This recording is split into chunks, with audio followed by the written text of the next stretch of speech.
never did the key.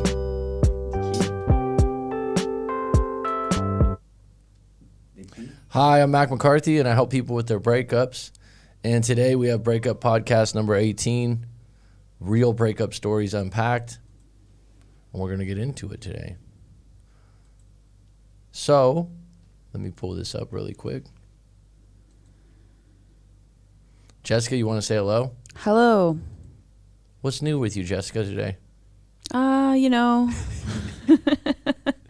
Just absorbing the last week before school starts. Got to do some marking. That's it? Yeah, that's about it. That's a good life. That's a really good life. Can't complain. Good. So we got breakup stories coming in right now. And what's up, Roller Girl? One of my favorites. She said hi, Jessica. Hello, Roller Girl. Okay. So let's get straight into some of these stories. I'm writing you about my personal breakup story. I just broke up with my ex 3 weeks ago. It's so hard on me. We were in love till the end and still are in love, I believe. I wish we could be reunited in the future. I wasn't at all surprised by the breakup. We were having problems for many months now. She has been battling depression for a year now. It was sparked by losing her job over a year ago. Then her mother passed away, and she just can't get out of the rut. I've become this kind of scapegoat for all the problems. I finally told her to get some professional help. She told me I was right, but that I was also part of her problem, so hence the scapegoat thing. The thing is here, I don't know the problems that she's accusing you of. Obviously, you don't feel guilty about them. Have you been a scapegoat before in a relationship, Jessica? I don't think so. That's a good thing. Do you know what a scapegoat is, Aleph? No. You want to explain it to us, Mac? A scapegoat? A scapegoat, like ghosting. Nope. Scapegoat. A scapegoat. Do you know what it is, Jessica? Normally, I hear people use it in reference to politics. It's basically blaming something that probably is your responsibility or putting it on someone else that they didn't do and letting them take the blame somehow. What's up, Rob? So I finally told her to get some professional help. She told me I was right, but that I was also part of her problem. She felt like she just needs to be alone now, that it's not me. I agreed, but deep down I feel like she needs me more than ever. I don't know. When someone's in depression, sometimes they have to figure it out on their own, I think. If you've been around for a year, then it obviously hasn't been much of a help. Have you ever dealt with depression like that? Personally? Yeah. No. You've never been depressed in your life?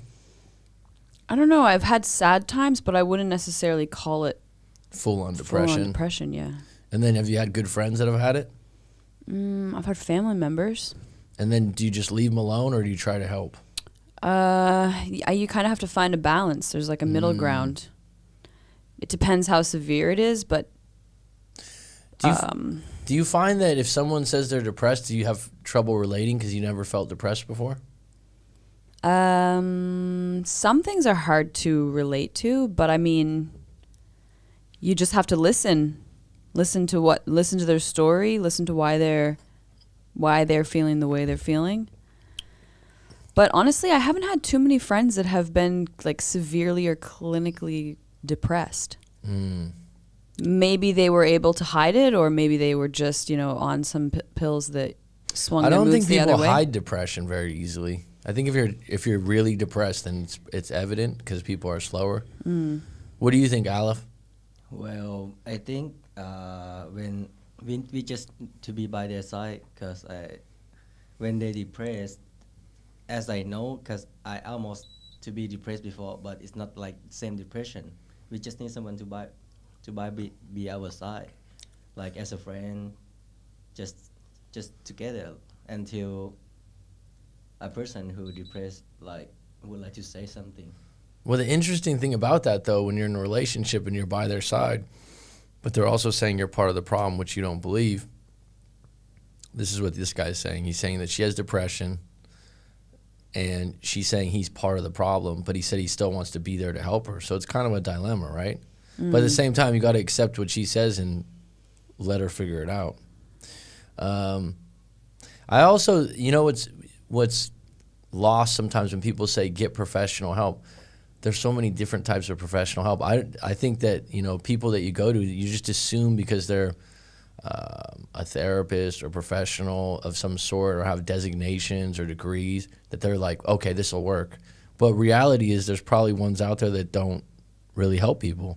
Mm-hmm. I've always found it interesting that, like, I think especially in big cities, and I've heard of this before in San Francisco, for example, like let's say that there's a place where there's psychologists that get paid by insurance companies. They have so much, they're so busy all day, right? I don't know, me doing breakup coaching and dealing with people that are sad and upset, I don't know if you could see 8 of those a day or 9 of those a day. You know what I'm saying? Like you personally? Like I'm just saying in my own walks of dealing with people in a breakup, which I wouldn't call depression. Yeah. Right? I'm saying that I don't know if you could be there in a way that's very supportive by saying we have a 1-hour session. We're going to stop at 1 hour. I got another person coming in. I got another person coming in. I got 8 people to see a day. Mm-hmm. I think that kind of work would burn people out. Right. And you almost would, like, if Jessica has depression, Aleph has depression, if, you know, someone else has, like, all these different things. Eventually the human brain goes, all right, how can I compartmentalize this and just give someone, like, the same advice or something like that? Because it's very energy draining. Mm-hmm. So I would wonder if sometimes when people go to get this professional help, sometimes if you're going to someone that's inundated with a lot of other people, if you're, I don't know, if it's going to work for you. It's still not guaranteed, right? Sure. You just become another number maybe. Yeah. The therapist needs to see a therapist. Yeah, probably, huh? Probably. I don't know if it's the kind of work that you can just take orders and kind of like mechanics will be like, okay, I'll fix the wheels, I'll fix this, I'll fix that. It's way more interactive. So I agreed, but deep down I feel like she needs more than ever. She needs my help more than ever. I did oblige and move out, but I'm no longer going to call her and check in with her. I'm done with that. So 1 minute she needs you, 1 minute you're done with her. I would say make a decision and stick to it. If she wants to call me, she can, and I'll be there. But at some point, I believe I deserve to be with a sane person who can be happy sometimes. Seems like 2 different directions there. Yeah. There's the I feel sorry for her. I feel like I need to be there. And then there's the other part, like I need a sane person in my life. Yeah. 1 year with a depressed partner, that's a long time. It's tough. Yeah, that's a long time. And the danger in that is you could become depressed eventually because I do believe the people you hang out with it's not necessarily that you're a follower, but things rub off for sure. Okay, next story. Hello, Coach Mac. I just broke up with my ex of 3 years. He was great in many ways, but could no longer be the man I dreamed he could be. He's a hard worker, but seems to have zero ambition. I, on the other hand, have multiple degrees, have moved up at my job to nearly the top, and I'm not yet 30. I've got drive, and it feels like he's in neutral. So the interesting thing about something like this is it's very clear what your problem is. Mm-hmm. Have you ever been with someone before, Jessica, that lacked ambition?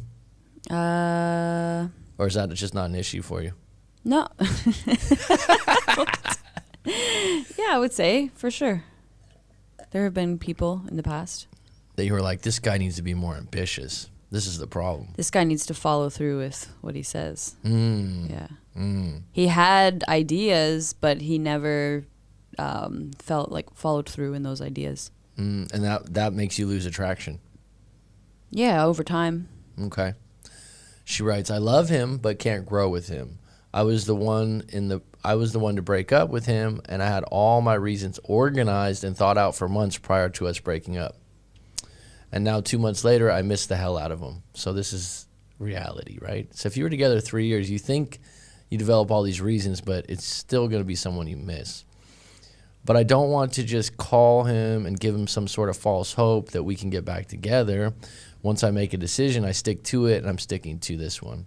That being said, do you believe ambition could be taught? My short answer would be no. What do you think? I think that someone can become more ambitious, but they just have to reach that place themselves.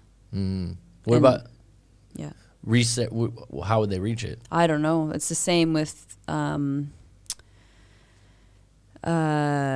finding the right kind of, I don't know, work or something in your life that actually drives you or moves you, or, you know, finding things in your life that fulfill you. And if you haven't found that, you might be just less ambitious in general. I would say, yeah, it would be, a lot of people would associate ambition with success and money maybe, but you can be ambitious in other things. But the interesting thing about this breakup is it's very specific about ambition and success, because she's obviously organized, but she hasn't said anything about him being a bad boyfriend or partner. Yeah. So that's why she's probably missing him. Yeah. Like, it's not, you know what I mean? It's like, it's a very simple, I shouldn't say simple, but it's not one of those things where this guy was a bad boyfriend or did things wrong, or else she would have mentioned it. This is almost like she's firing him from a job. You know what I mean? It's like, and so now she's going, wait a minute, because it's a different kind of thing. Like, I do miss probably the good parts. I've heard from mutual, but going back to the question, do I think ambition can be taught? Because I didn't answer that. Right. I would say no, and I would say that a lot of people that have a lot of ambition, I think they're filling a void of maybe when they were younger not having something, like they were in lack in a certain area. So I feel like people that let's take, for example, someone that wants to be a pickup artist and get a lot better at picking up women, right? The people that usually want to do that have been bad at it for a long time. So instead of them going like, I just want to meet a good woman, or I want to learn how to date better, it's like, I've been so bad, I want to get really good. I think the same thing goes for, and I could be wrong on this, but guys that are really into weightlifting, like obsessed with it. Remember there was this guy that was getting interviewed, and the guy's just yoked, you know, like huge. And the interviewer, I forgot the guy's name, but the interviewer was like, wow, man, you're jacked, you're this, you're that. And the guy was like, yeah, but I still got these small wrists, man. I still got, like he had, like, it was just like something you wouldn't notice, but he still has an insecurity to him. And to me, it's like an overcompensation of like, he's never going to feel that buffness or that strength, because since he was young, he's felt, and he was like, when I was young, I was skinny, I was small, and he went on. And so that's what drove the ambition to get jacked or yoked or something like that, right? Because it was neglected from him. So when there's a void, I think that's what builds ambition. And what I would ask this woman would be, where does her ambition come from? She would probably have an answer. Where this guy, maybe he's, you know, the things that made her ambitious aren't the same things. I've heard from mutual friends that he's taken to the gym, and he actually took a leave from his work to attend some sort of spiritual retreat. And now he's back and seems to be cured from the breakup. See, this is where hearsay from friends is bullshit, right? What? Well, like you break up, and then a friend tells you something that maybe they heard from a friend, and then it's like assumed like, oh yeah, he's over the breakup. It's like, no, he went on a fucking spiritual retreat, so he was hurt. It was 3 years in, and you accused him of not being ambitious enough, which he probably thought was a little bit petty to break up over. Who knows? But the idea that he's cured from the breakup, ridiculous. Right. It can't be. He's even dating someone, or so my friend told me. Again, hearsay knowledge, secondhand information. So if you broke up with someone, Aleph, and your friend goes, yeah, I heard she's seeing someone already. What do you do with that? If my friend do that. And they say they heard, they don't know. Because she said, he's even dating someone, or so my friend told me. So this is not a reliable 100% true. Yeah. What would you do with that information? I will say like, really? So why are you gonna tell me this time? You wouldn't want to know. Yeah. What about you, Jessica? Well, she had said how she missed him. So was she gonna go back to him and, you know, be like, oh, did she want to reconcile, or did she want to keep things, you know, separate? What like? No, but she's saying, and now he's back and seems to be cured from the breakup. He's even dating someone, or so my friend told me.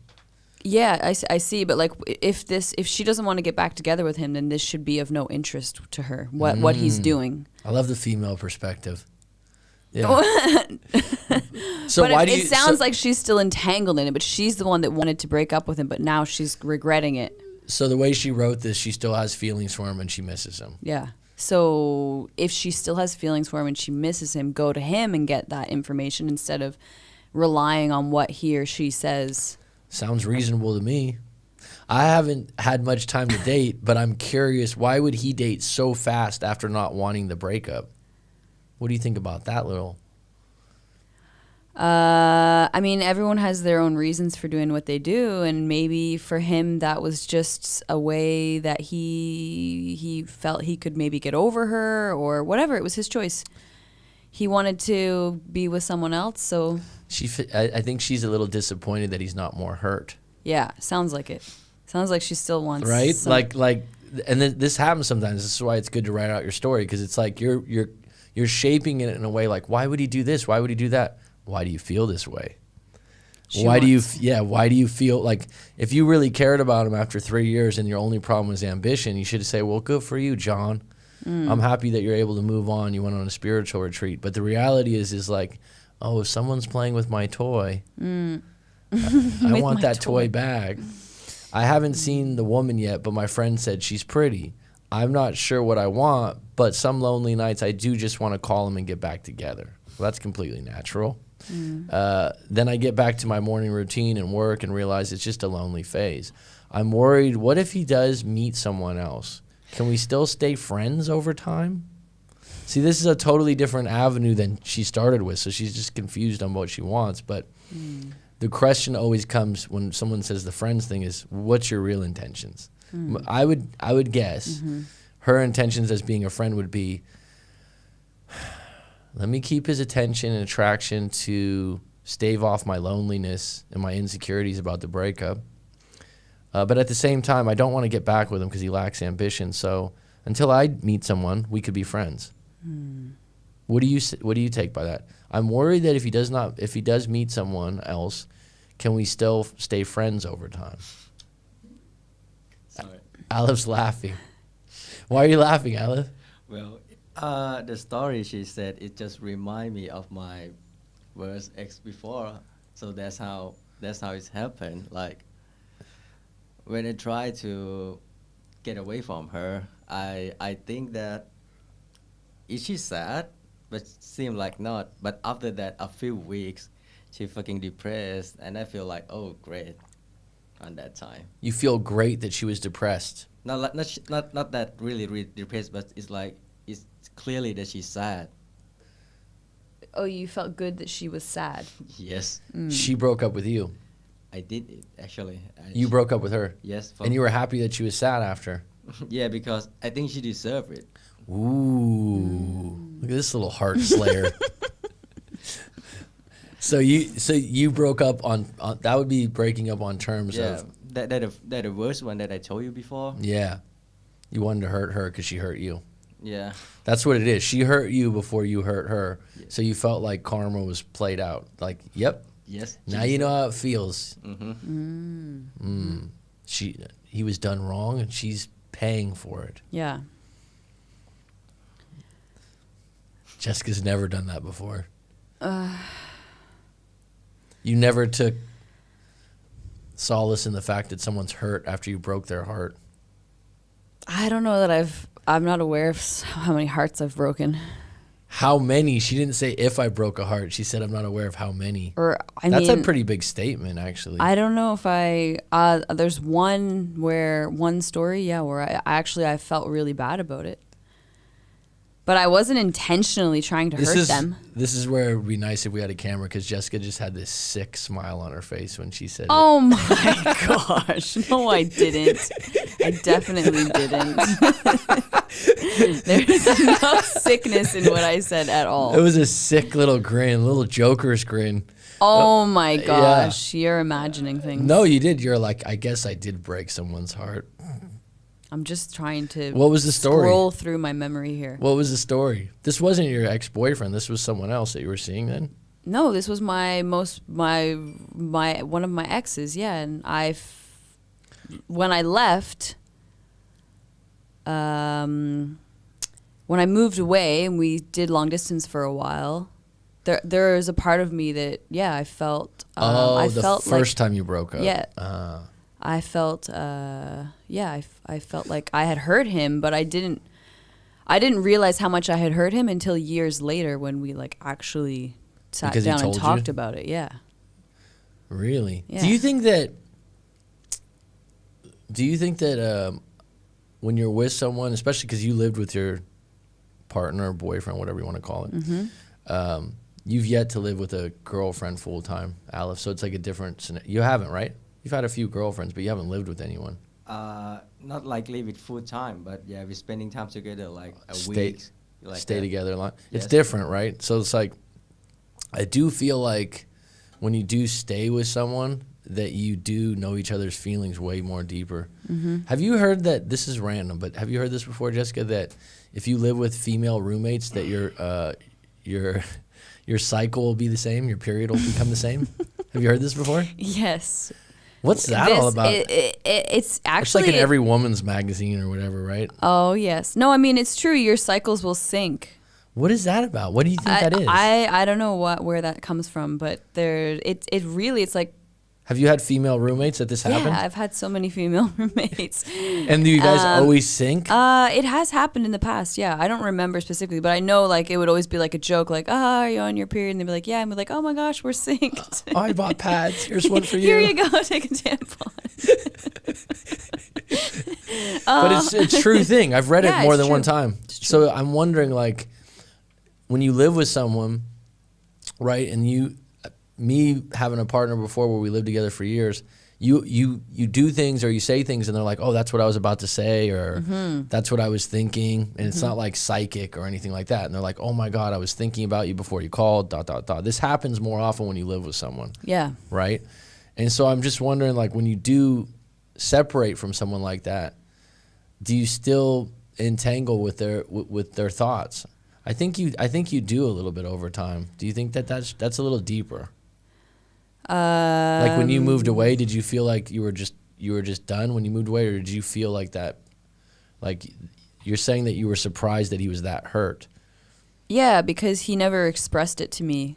So maybe you were hurt when you left, so you dealt with it up front. Is that possible? Yeah, it was tough. It was tough. This is when I moved like countries.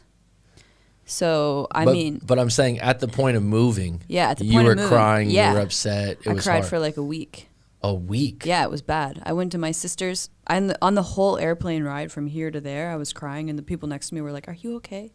I was like, "Yeah, I'm okay. I'm okay." When you're in a situation like that where you're crying for a week, I never Yeah. knew about this. This is really interesting. I mean, I wasn't just like continuously crying, but like throughout my understand. day, there would be a point where I'd start to weep. You'd have to get water at some I'd have point. to like calm down and like take a drink of water and like get some tissues and go for a walk. I was just going to ask you, so what helped comfort you? Yeah. Well, I was with my sister and her kids, right? So I have my niece and nephew, so that's a good distraction. But then, like when they were at school or were at whatever, at my sister's, I would go for a walk or I would go swim, or we'd go like for a coffee. Sometimes we'd have some wine. Oh, wine, huh? A little wine. But yeah, I don't know. So you say it took or I would call him or I would message him. But so it took a good week of mourning. That's like in my memory, it was like a week. But I mean... But let me ask you this, hon. Did it change? When did it really change where you're like, okay, I'm feeling, because like in that week, let me just assume that like there wasn't a moment where you're like, okay, I'm done. It's like, it just hurt, right? Yeah. So like you said it took about a week. Was that week changed when you actually moved and you got in your new place? Did you feel like No, it still was very like the distance was hard from the beginning. It didn't matter like I went to see my sister, then I went home to my parents to move all my stuff, and then I moved like a month or two later to where I was going to go to school. So it wasn't really until I got into the school program and I was so busy that then my priorities got shuffled around, because like while I was home with my family, it was a kind of like a vacation. So I had a lot of time where I had a lot of free time, so I was either seeing friends or family, or I was kind of relaxing, and there was a lot of space and time where like I would message him, but then as soon as I got to school, I got really busy, and I didn't have my phone. I wasn't sitting around twiddling my thumbs. I was like really. But you guys weren't officially broken up either. No, we didn't break up at that point. We were doing long distance, and it was like the distance was tough. And then as soon as I got into my school program, I started not having time for the relationship. So you kind of weaned yourself off it. And you then eventually. But you moving was a sign that you didn't want to, that you no longer want. So when you moved out of the relationship, was it more of a sign that you didn't want to continue this, or that you just really needed to go to school to better your future? I mean, in hindsight, it was like I think I wanted to get out of the relationship, but I just couldn't say it up front. So this served as something you wanted to do anyways, but it was timely. So Yeah. so when it started to change, because this is what people ask me a lot about a breakup, is like, when is the pain or the worry? But you're saying you were still in the it's when you get busy doing something new, right? Yep, And it helped living somewhere new, right? definitely. Definitely. But no, it helped. It helped living somewhere new. I mean, there's no question about it. 1 week of crying. Did you ever tell him? Yeah, we've talked about everything. He knows. Actually, I cry really easy. Really? Yeah. Do you think that's a good thing? I don't know. I don't cry as much as I used to, but like I think it's from my childhood, because like whenever my parents would yell or I would get yelled at, I would cry. So now like whenever I'm in a pressure situation and I can't really confront what's going on, or I feel like I can't express myself, I end up crying. Do you feel I'm better at it now, but when I was younger, like I couldn't really stand my ground. Like my words would get choked up. And then you'd cry? And then I would cry, yeah. And it was do you- always like something I did when I was But little. do you too. feel better after you cry? Sometimes.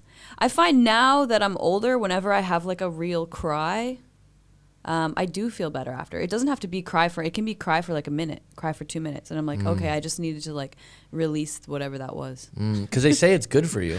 Yeah. They say it's basically cleaning you out. When's the last time you cried, Aleph? You don't have to say exactly what it was. It's kind of personal. But do you cry easy? Not that easy. It depends on when I watch movie. Yeah, I will cry with that movie. Really? Yes, because it's like, so I like to watch anime by Japan, this is my favorite one, Your Name.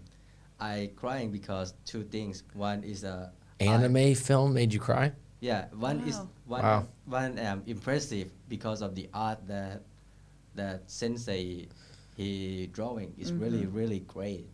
I feel impressed with that. That's what I cry about. You're crying because you're happy for the art? Yeah, because it's fucking good, man. And For an anime? God, aren't people so different? I would never think someone would cry at an anime film If it's in lieu- beautiful and poetic. yeah, I like kind of that art. I got to see this now.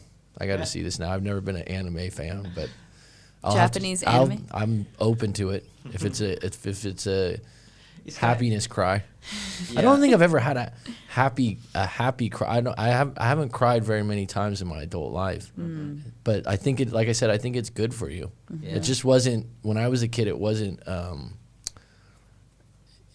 something where you'd get attention afterwards. So I think that's why. Like a lot of like, I think crying, it's a human thing. But if you suppress it, and I've suppressed it before, it has to do with in your childhood how it was treated. Because some people when they cry they get attention. Some people when they cry they get comforted, and some people when they cry they get yelled at. So it's like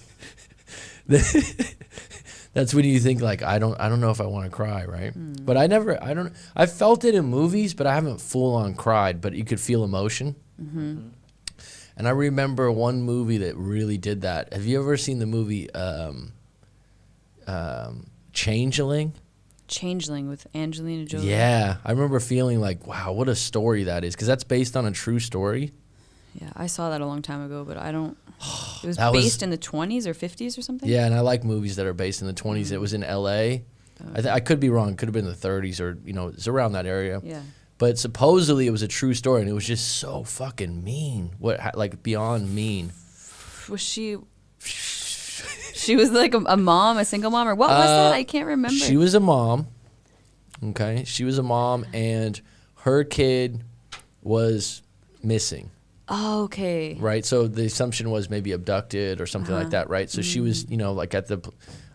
I'm going off the cuff here. I didn't see this in a long time, but this movie really touched me at the time. I haven't seen it in a while. It's on Netflix now, I think. But I think Clint Eastwood directed it too, randomly. But the boy was abducted, and this is like the craziest thing. The police chief, who was like some new hotshot, found a boy, and was like, "We found your son," and she's like, "That's not my son." And they forced her through the media to accept that it was her son, and she's like, "That's not my son." Yeah, it's crazy. So then when she came out, and at first she like accepted it, like some weird way, and then she was like, "It's not my son," like da da da, and the police chief had her put in an insane asylum. Oh yeah. For going against his word. Yeah. That's fucking dark. Yeah, it's crazy. And then the son was found. The case was broke years later that the son was killed. Yeah. And by some nutcase. It was just like, that was an emotional story where I was like, geez, you're gonna force someone, like, that'd be the lowest thing. Your kid's taken away, then you're forced to take a kid that's not your kid. Yeah. And then when you cry out like, "This isn't my kid, this isn't true," you're put in an insane asylum on meds. Like, if this was a really true story, this got to be one of the worst things a human being could do to someone. And then she finds out later on that her son was killed. Like, the evidence is there. It's like, jeez. Yeah. You think you got a hard life, sometimes. It's just crazy. All right, let's get into the live stream, and I have one more story after this. We're getting a little darks here. It's all the rainy days here. So, for others will be obvious. Nick Lundell. I think ambition can come from being broken up with. That's part of changes that can happen as a dumpy, looking inside at what you want. I agree. Sammy Elliott says Trump 2020, baby, God bless. Okay. Skinner says, yo. Sabina, what's happening? Skinner, well, yesterday stayed at home all day. We couldn't leave our apartment for safety reasons. Okay, this is there was a terror attack in Austria. Right, yeah.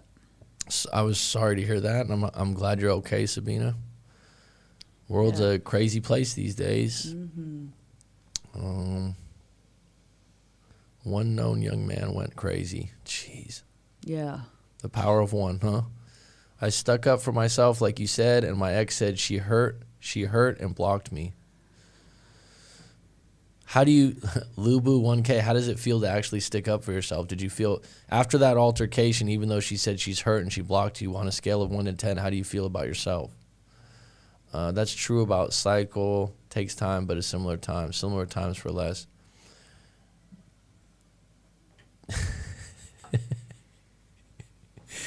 She says, did he not do the coffee enema? Jessica's like, what? Coffee enema? What's this about now? I don't know. Aleph came in here yesterday, and he was he looked a little bit rough, and I was like, "Did you get your coffee yet?" He's like, "Yeah, I got my coffee," and then something else, and then I'm like, actually, because he was saying that coffee was like a drug for him, and he needs it every day, and and I'm like, actually, people use coffee in enemas, and Aleph's like, what? You're like, what? Coffee and enemas. But I'm like, do you know what an enema is? And Aleph's like, no, what's an enema? And then I'm like,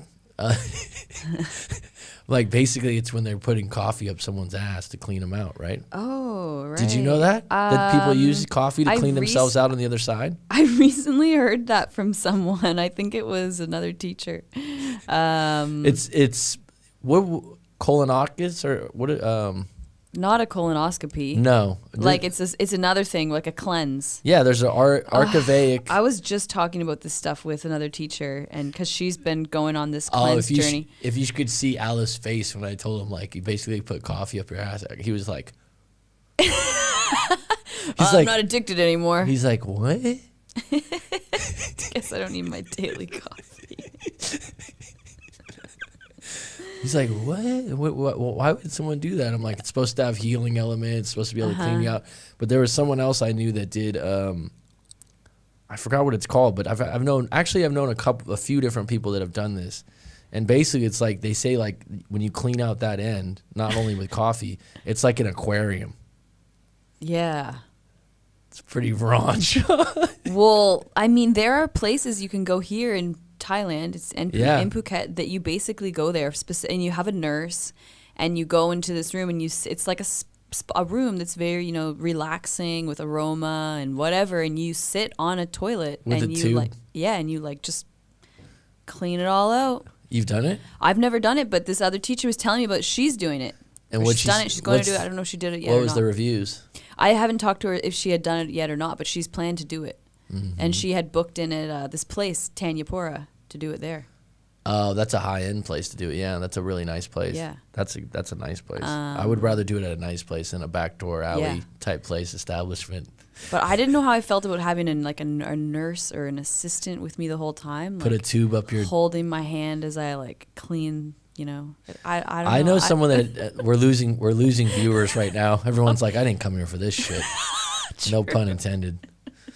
They're like, all right, let's get back on track. Crying creates endorphins. He must be empathetic. The police chief sounds corrupt. Not Rob and Mac though. Get some clarity on my situation. Got some clarity on my situation. Good, Pete. By the way, all therapists do see therapists. A lot of people that do certain types of work are either helping themselves or they've been in that situation before and they're helping other people. And so that's why I do breakups, right? I've been in a bad breakup before that I felt bad about, and so I understand people better. But, I think that's true. I think that how is someone going to give therapy if they can't be more compassionate? So the only thing that happens, I think, and it even happens with myself now, is like, because you have your coach cap or your therapist cap on, sometimes you can't take it off.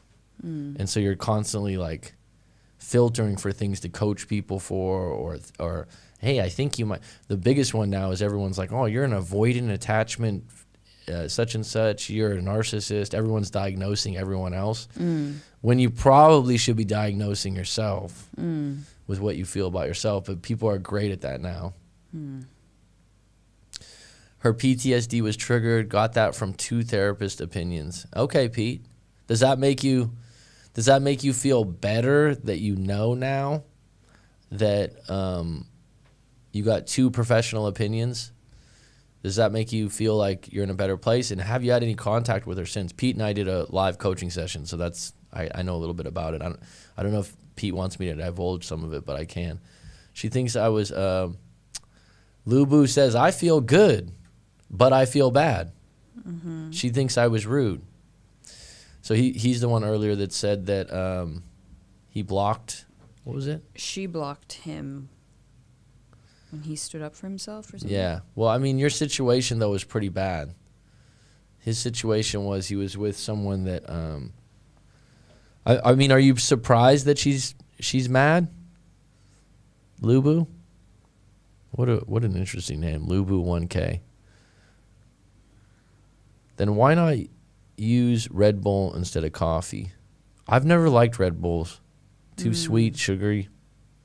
I'm just going to assume they aren't using decaf. Okay. Not really. Kind of makes me feel bad for her.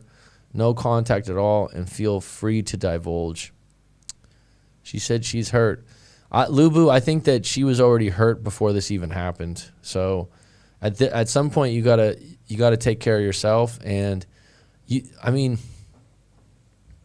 let me pull this up really quick because this was just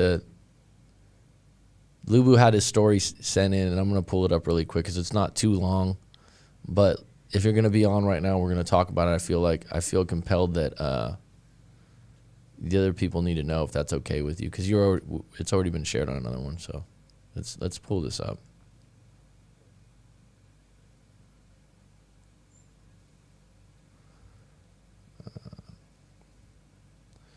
Bear with me.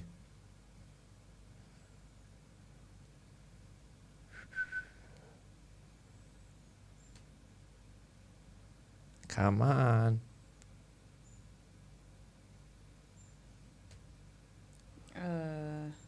Laffy says, Lubu, could I hear your story in the line call? And then Lubu says, yeah. You want to call in, Lubu, on Skype? He did pay for his. Let me review this story, Jessica. Mm-hmm. Lubu, would you like to get Jessica's take? Lubu says, yeah, he just came in. No, I'm just joking. So I already reviewed this story in another live stream, so forgive me if you guys have to hear it again, but I think since he's on and he's saying some things, maybe we'll just go into it really quick. Hey, Mac, my bipolar girlfriend and I broke up. We haven't been working out lately. We were good online. We first met. Everything was working out for a couple months, and all I was doing is helping her. She was happy at first, and then she asked me to go to Ohio to live with her because she's been talking about our future, and she wanted to get married. So I went to her house like she asked. Uh-huh. For everything was good at first. Then she started ignoring me, showing off to her friends, and then 8 months she kicked me out of Ohio. Then I had to drive to Detroit, then drive all the way 8 hours back to New York. Then I took a plane to North Carolina to visit a friend. Things didn't work out there, so I flew back to New York. I didn't even know you can travel this much in that shorter period of time. Then saying that she kicked me out because she dumped me, accused me of being controlling and abusive. Verbally abusive? Good question. Here's the thing that I said. The minute someone accuses me of being controlling and then the word abusive is a big word. Yeah. Right? Yeah. It's a big word. It's a big accusation. Like, yeah. If someone says controlling, I'm like, all right, up to you what you want to believe. If you call me fucking abusive and I haven't abused you, I'm going to get pissed. Yeah, I mean, that's a pretty... Even if it's in private, but if it's to friends, we're done. We're through. I'm not even going to... That's a dangerous thing in a lot of places to throw that around as a woman. Mm-hmm. So if that's not true, that right there is just grounds to be finished. Mm-hmm. When I was trying to help her, she blocked me saying she has a boyfriend, then unblocked me saying her kidney was failing. She's going to die in a month. And then she blocked me again and unblocked me saying that she got hit by a car and went to a hospital. Then she ghosted me and blocked me, then unblocked me saying she missed me, and she regrets it, saying she's getting me back. And then she asked me to get her a new phone. Intermission.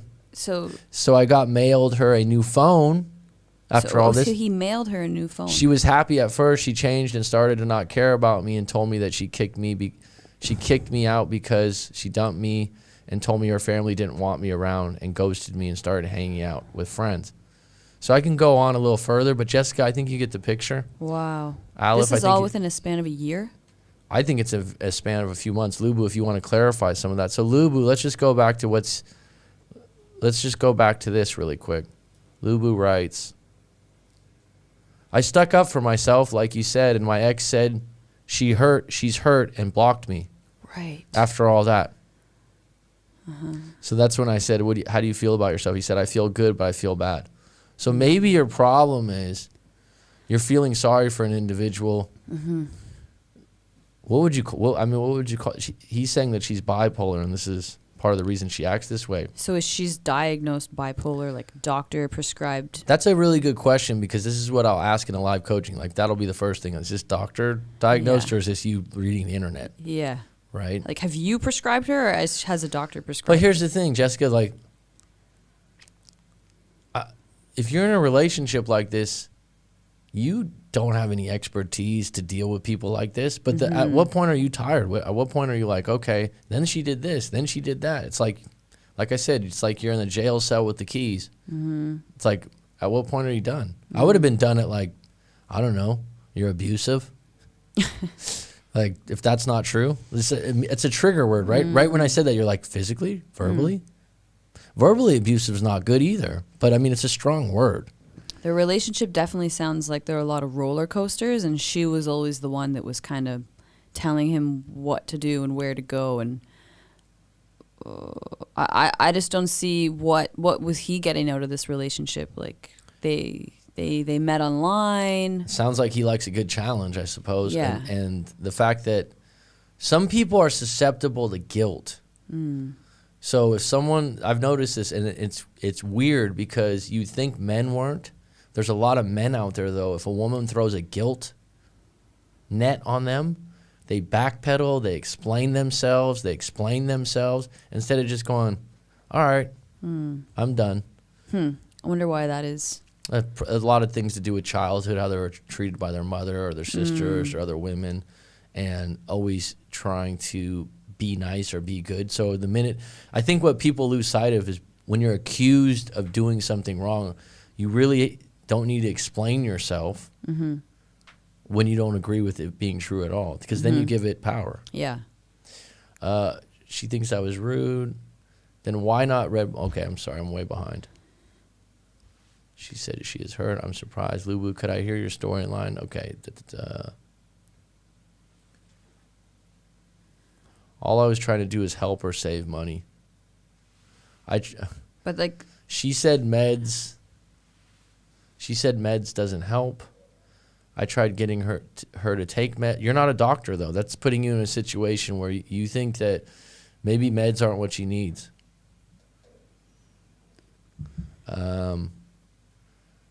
All I was trying to do is to help her save money. So what you're coming up with is like, I did this for her, I did that for her. It didn't work. She continued to take your kindness for a weakness. And some people enjoy drama. There's some people, I've talked about this before, they enjoy creating drama-packed situations. And she's just catpawning you. She's just playing with you. I wouldn't stick around. I've seen cases like this where there are consistent issues.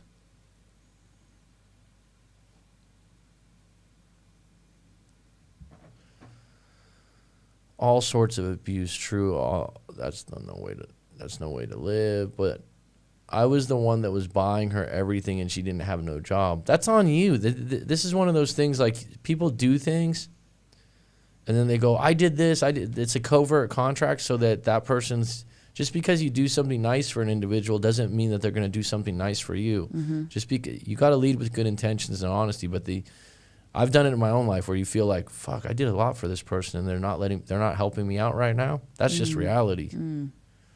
That's just reality. But this individual, it sounds like you could fucking win the lottery and give her $2 million, and she'd still spit in your face in 2 weeks. She's unpleasable. Can't please this woman. But you know what? What you're losing track of, if you have a role in this game, like, you're acting like, oh, like, this is just happening to you, but you're allowing it. And people like this, they will bleed any kind of happiness out of you. I could never put myself. She is a user, is what Roller Girl says. I don't know. Some people need drama in their life, different reasons. Look at how dramatic TV is now. I mean, it's just, like, I would say that people that are bored look for it. She keeps saying she's going to kill herself. Well, she needs to talk to a professional, not you. If someone comes to me with that and they keep saying it, I'm not in a position to take that on. Depends on how well you know them. You obviously can be a good listener. You could talk to them. But, geez, come on, Digital Canon. Love is good, but it could turn to be bad if we love the wrong person who toxics us. I hate love, LOL, says Digital Canon.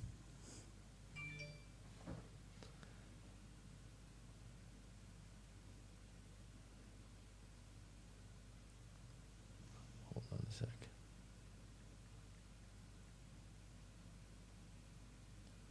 Hold on.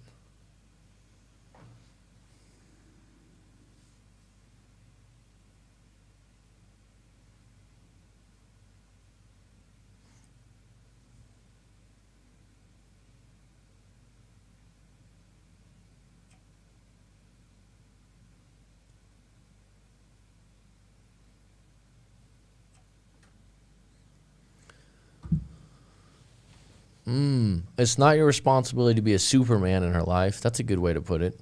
I feel condolences, Lou. Seriously, you need to shake yourself and let it go. You're not going to be the one to save her, is what I would say.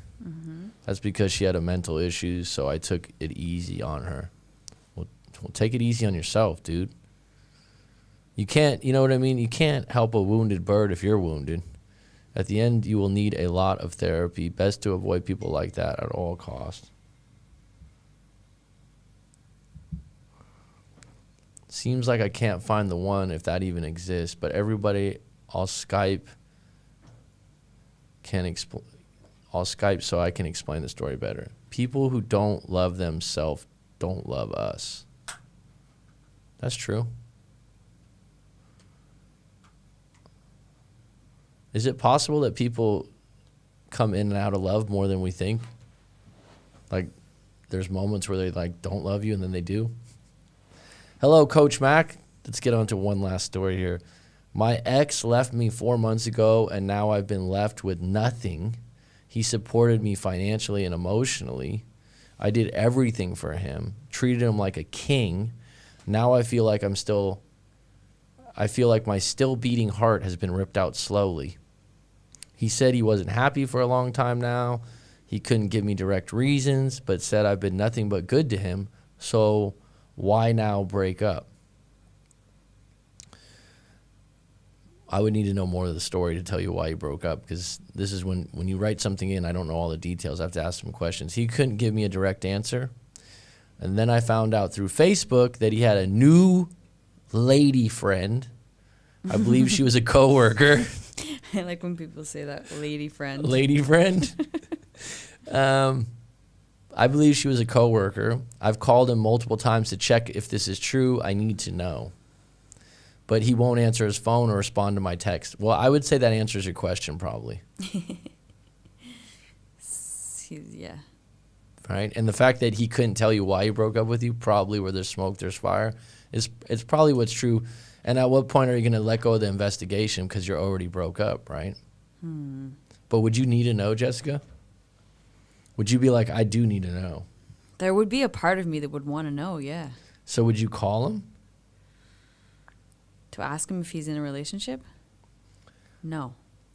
But would you want to? I would be curious. I'd be curious about what he's doing in his life and if he is seeing someone. But you would fight it to not call? Or would you go?